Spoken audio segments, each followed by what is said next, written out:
Welcome back to my YouTube channel. This is Betty on Simply Betty. Sit down, get your popcorn and Fanta, whatever drink you like to have. Cross your legs and do. I love to buy and sell, especially to sell. I don't really like to do 9 to 5 jobs. However, you don't have a choice sometimes. You just have to do it to put body and soul together, to save some money up and then start a business. But after a while, I actually realized you don't need that much money to even go into a business, a lucrative business at that. You will be shocked at how you can thrive and become really, really successful as a small business owner. You don't have to go over the moon, borrow £10,000, take a loan from the bank, and they're after you. You don't really need to do that. You don't even need to do a susu, what we call a job, like contribution, 10 people contributing £500 monthly, and at the end of the month, somebody takes 10,000. You're at your own risk. It works for some people, but you're at your risk. I don't think you requires that. You can start a business with as small as £500, even as small as £300. The money that can buy your wig, the money you can use to fix your nails. Like if you sit down to fix your nail here in the UK, you'll be looking at from £30 upwards, depends on the kind of nails you're fixing. If you want to have your pedicure, manicure, your eyebrows, your hair done, you'll be looking at spending about, well, maybe £100 or more. It can be way more than that even. So you just give yourself a treat. You book that body massage, you go there, pay 50 to 70 pounds, and they give you a nice massage and you enjoy yourself. It's great. I do it too. We all deserve it as women, please. So don't feel guilty when you do that. But I'm just saying, rather than thinking about that large amount of money to start a business that you don't really know much about, I would say it's even great to start small. The days of humble beginning. There is something about it when you just start small. You can start small, hit the ground. It helps you to understand the business better. And by the time you're up and doing, the business is booming and you become like a very, very successful business owner. You will be an expert in that area, trust me, and you understand the rules and principles that works with that business. So we will go into it seriously in the next 1 minute. But before I go on, I just want to say, if you live in California, my friend just started a business because we're talking about small businesses. Her name is Lola, and the business is called Lola's African Kitchen. She lives in California. If you have friends and family who lives in California, please kindly send them messages. Tell them to go quickly, and patronize my girl Lola. She's been a whole time friend from uni days back in Nigeria.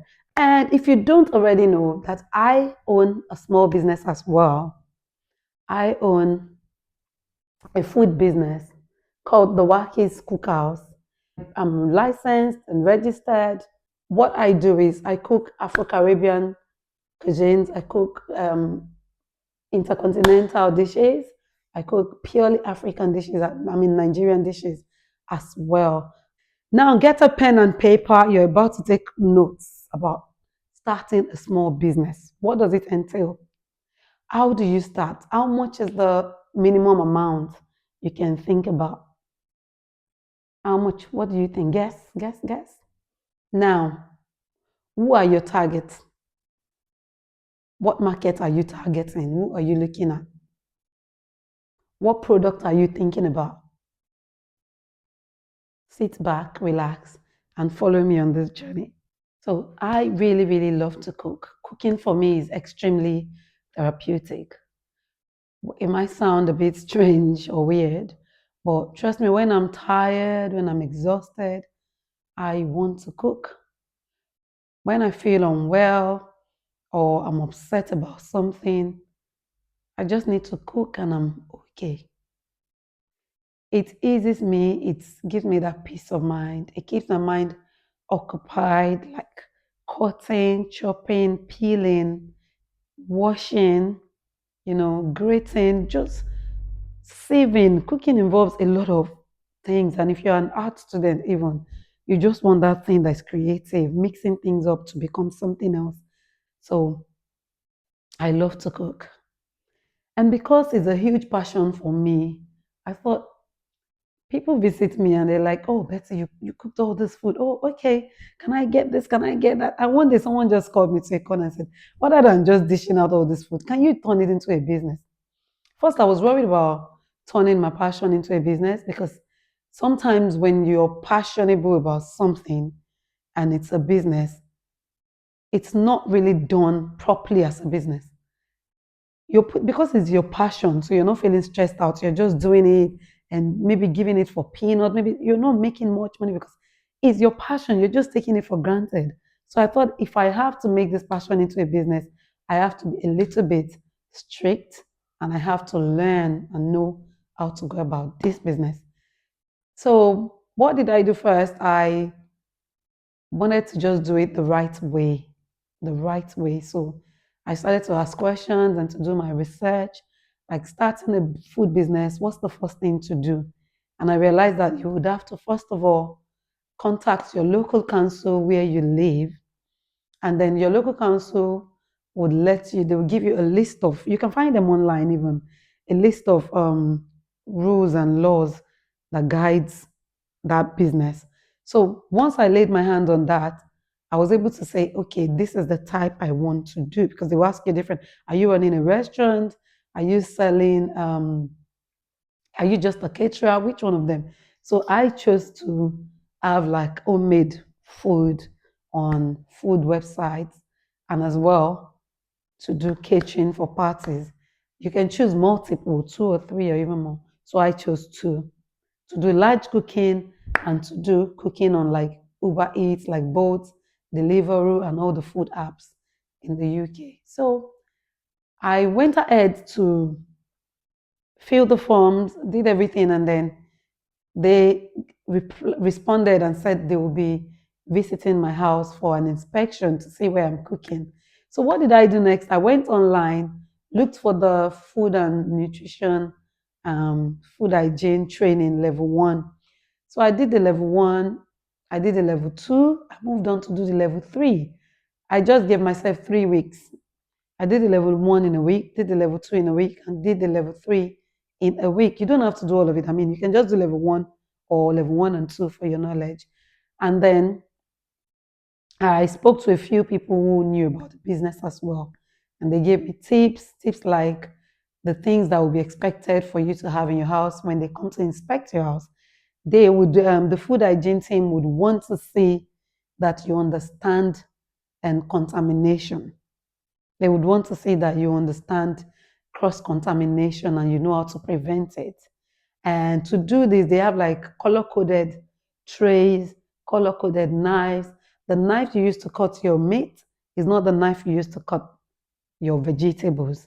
So you have different appliances for different colors of appliances for different food type. Okay. Another thing the food hygiene team would be looking at would be if you understand how to defrost your food. They want to see, do you understand how many minutes you need to defrost your food for? How many minutes do you need to leave it to thaw before 1 minute? What's the temperature for an ideal food that is meant to be eaten on the spot? What should the temperature be like? Do you make use of thermometers to check the temperature of your food and even your fridge?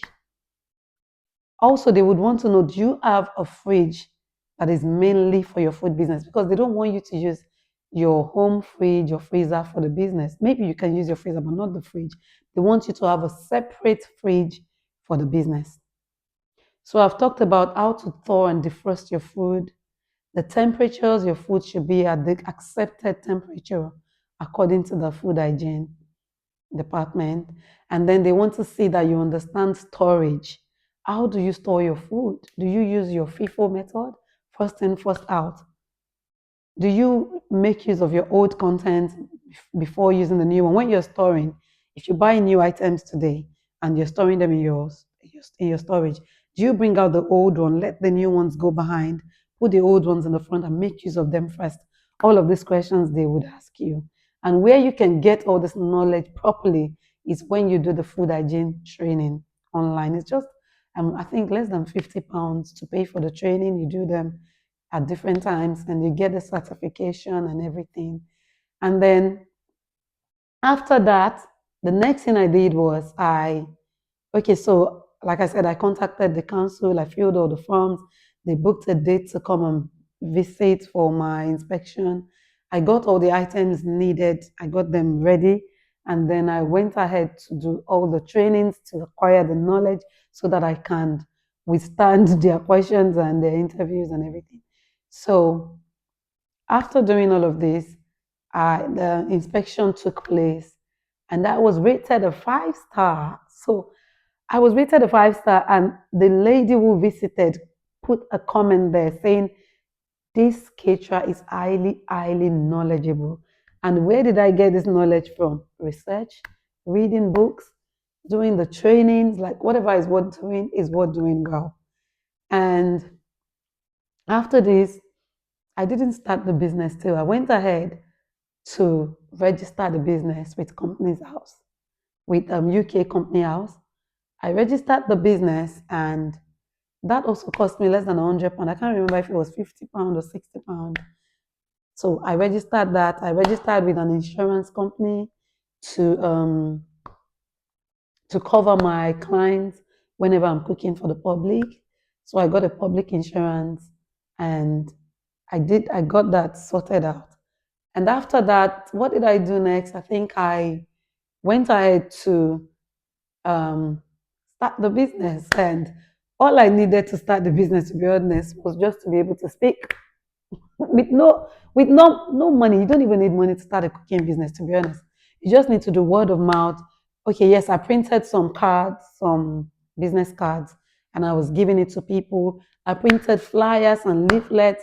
I was dropping it to doorposts and saying that this is what I'm starting. I do this business.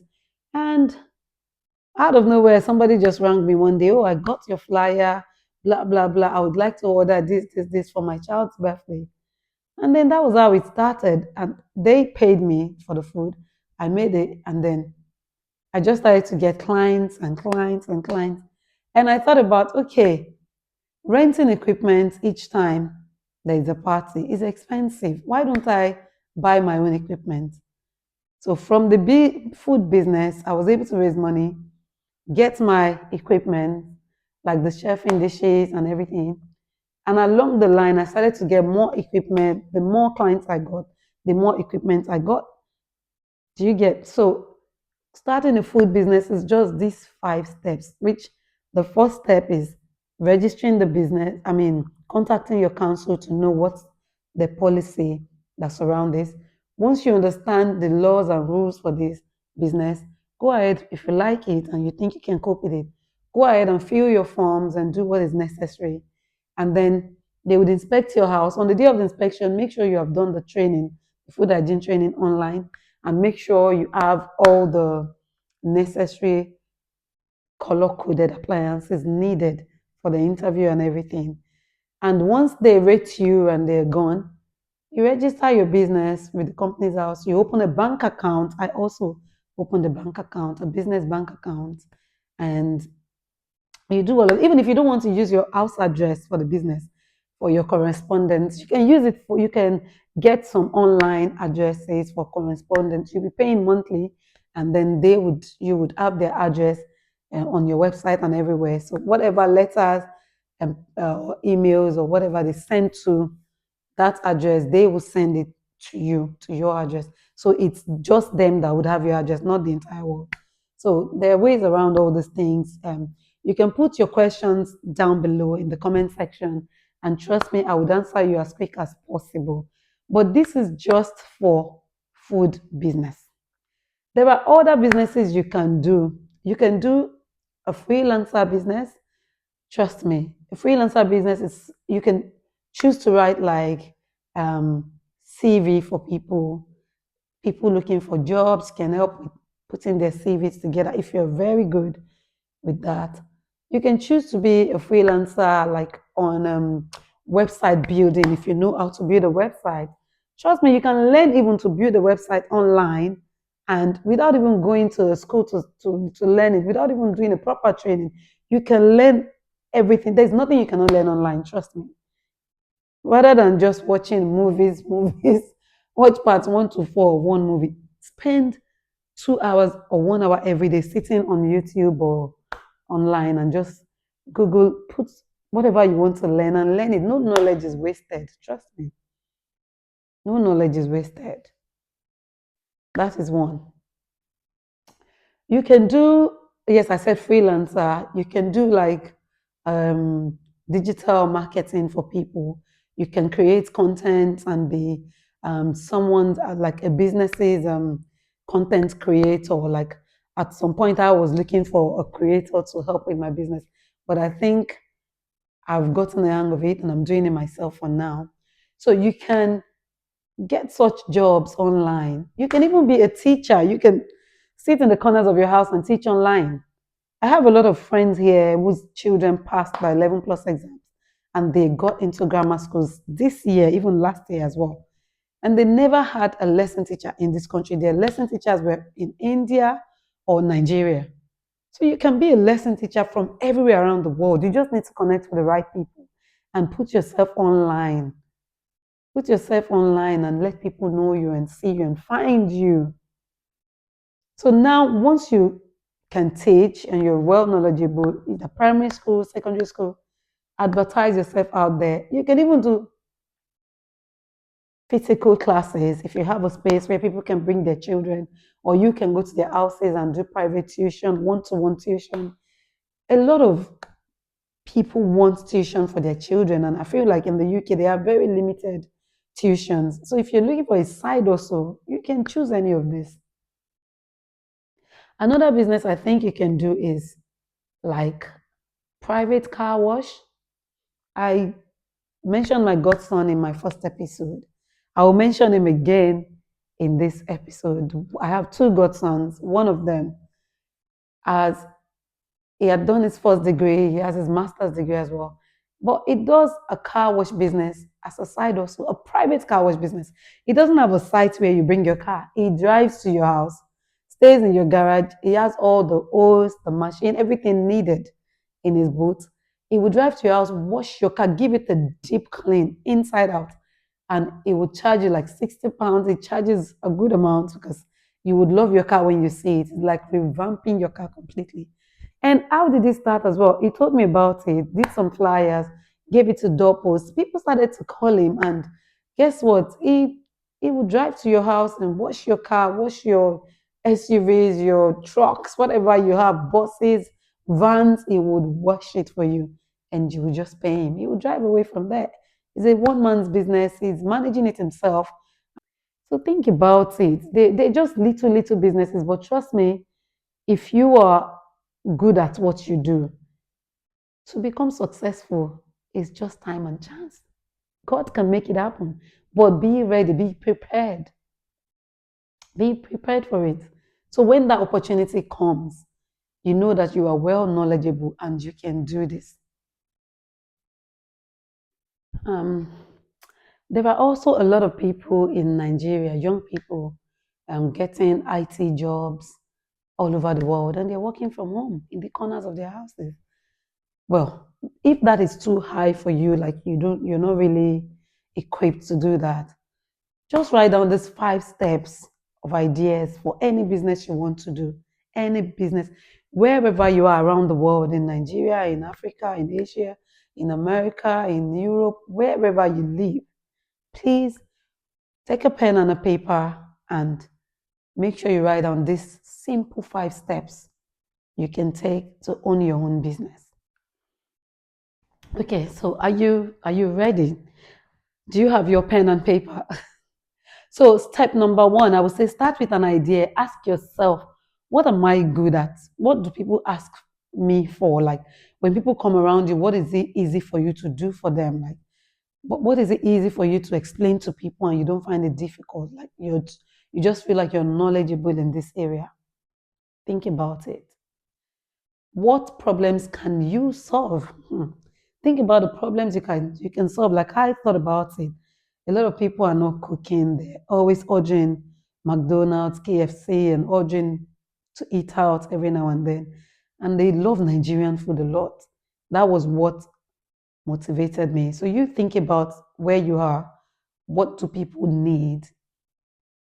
Number two, do your research. Make sure you look around. Who else is doing what you want to do? Think about it. Are there so many people doing what you want to do? Trust me, it doesn't stop you from doing yours. But I'm just saying, think about what is missing. Who are your role models? Like when I started mine, I was following Swallow It Nigeria, if you know Swallow It Nigeria, and I was following Taste Haven. Taste Heaven, I love these two so much. They were my mentors, even though they don't know me. I was watching them and following them closely, seeing what they're doing. I still watch them and I still learn from them. So don't be too like full of yourself and be like you're the expert already. Be like a novice. Try to learn from everyone. Everyone, like trust me, people would come and give you unsolicited, a lot of unsolicited advice and opinions. Some are not to your good, but a lot of them are to your good. So think about it and have some filter. Filter them, pick out the ones that are useful for you, and then go ahead. Before I move to number three, trust me, you would have a lot of discouragers. Oh my God. There is nothing you want to do that people don't have the bad story and bad ideas about it. They will tell you how not to go about it. Someone did it, it didn't work for the person. You are wasting your time. Oh, your rental business, you end up selling all the items. Let them say whatever they want. Let everyone say whatever they want. Sometimes they are telling you the honest truth. Probably, it's the honest truth, probably from their own experience. But trust me, even a twin will not have the same life experience. Everyone to their own. Do you get what I mean? Have it at the back of your mind that every human being has their own lives to live. We are never the same people. So what you tried, your energy is not my energy. Your strength is not my strength. Your weaknesses is not my weaknesses, or they're not my weaknesses. So everyone has got their strength and weaknesses. We're never the same people. And don't try to copy. Do your things, be creative, have your role models, your mentors, people who you really want to learn from. Not everybody you want to learn from, trust me. Look for people who have done really good, they're extremely successful. Those are the people that should matter to you. When everybody is telling you all the things, look at their businesses, think about yourself. Do you want this advice? How did they do with theirs? Think about it and then go ahead and filter. Pick, even if it's just one or two. Look for the best of the best and learn from them. Number three, I would say plan the basics. You don't need a 50-page business plan. Just get a journal or a jotter, a normal regular jotter. If you can't be bothered about jotter, get an A4 paper. Okay, get an A4 paper if that's what you like. But I like to have a proper journal, like not maybe 30 pages, 20 pages. And all you need to do is you answer a few questions. What are selling? How much will it cost to start? What tools do I need for this business? Do I need a physical space, or am I going online? Or am I just selling services, products or items, or ideas, or designs? Which one are you selling? Think about it. Make sure you note them down. And I would say for me, number four would be start small and simple. Don't complicate it. Use what you already have to start. Like I used the pots in my house, everything I had in my house to start. Maybe start with family and friends. Yes, it doesn't mean anything. Start with family and friends. Let them order from you first and listen to their feedbacks and everything. And then you would be on all the social media handles you can get. TikTok, Instagram. Market your business there. Have your stall there and make sure you're getting more followers. Don't wait for perfection. I mean, just start regardless. So I would say number five, learn as you go. You will make mistakes. People would even judge you by your mistakes. You will change things round. That's normal. Learn and grow. That's what is important. And don't give up. When I started this YouTube channel, I did the first episode. It wasn't good enough. I did the second episode and I started to get ideas and advice and people making me see reasons why it should be this way, that way. And for some reasons, I sat down, I filtered down, and I picked what was best for me. And I learned, to be honest, I felt really encouraged. I felt really encouraged.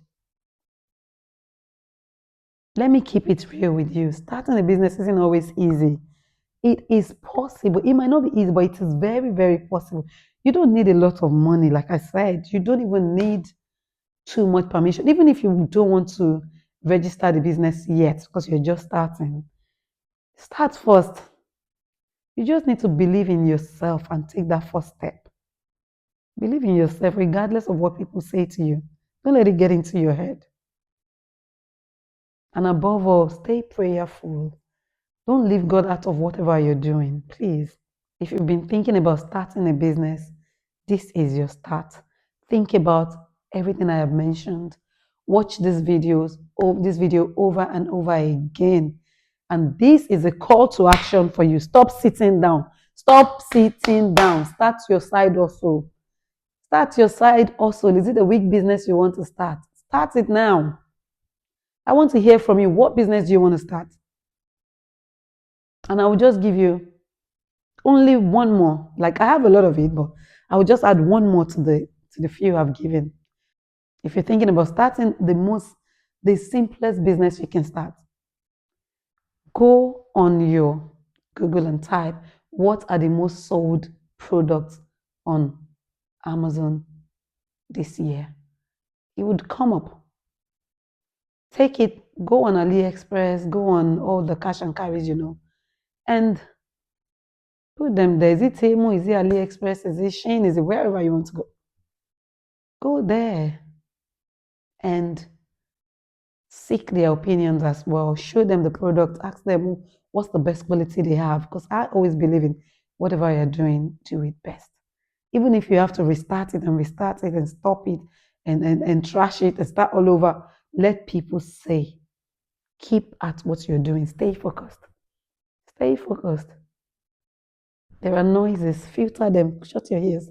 Stay focused. When you get there, they will be proud of you. They would love you. Those who were saying things about you, they would want to catch up with you and be friends with you and come close to you to ask for your ideas.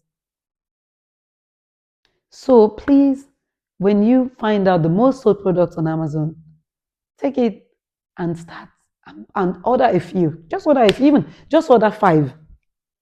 As long as you know how to deliver them to your clients, you know what to do to get them to your client.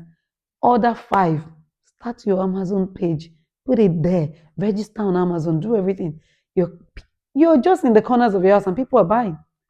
I have an auntie who sells party fillers. Children's party fillers. She works. She does IT. She earns good money. She owns 2 houses of her own. She has cars of her own. But guess what? She has a side hustle. Like I work, even though my job is contracting. When I'm in contract, I'm working. It doesn't stop my food business. It doesn't stop the hair business. It doesn't stop my clothing business. It doesn't stop anything. It doesn't stop anything. Let people say you're a jack of all trades. Let people say keep working hard. It will pay off one day. Even the Bible says, show me those who are diligent in their work. It said they will dine with kings. If you trust in the word of God, stay focused, stay prayerful, trust yourself, and trust your mindset. And learn from the best of the best. Not from the naysayers, not from the talkers. All they want to do is grab ideas from you. They don't know as much as you do, but you learn from them. They will come to you. Even the Bible says it will use the foolishness of some people to bless. It will use the foolishness, the most foolish things to work his miracles. Like when they come and they're just listen to everyone. You will still learn from them. You will pick again ideas from them. and they won't even know. Trust me. But in everything, be kind, be sympathetic towards people, be empathetic, stay courageous, stay prayerful, stay compassionate towards every human being, and remain blessed. We might have a second part of this um, business topic. If you want it, please kindly put your comment down below. What you want us to talk about, what do you want to know, what do you want us to explain to you. I might be bringing someone to share our business ideas and how she started our business. This might be sometime next week. Please look forward to our videos. If you're just sitting here, you've not already subscribed, what are you still doing? You are sitting on a long thing. I know you by your name, your first and your last name. Yes, you are Tenu, right? I know you. Or you are Alex, you are Obi, you are Lisa, you are Elizabeth, or you are Betty. I know you.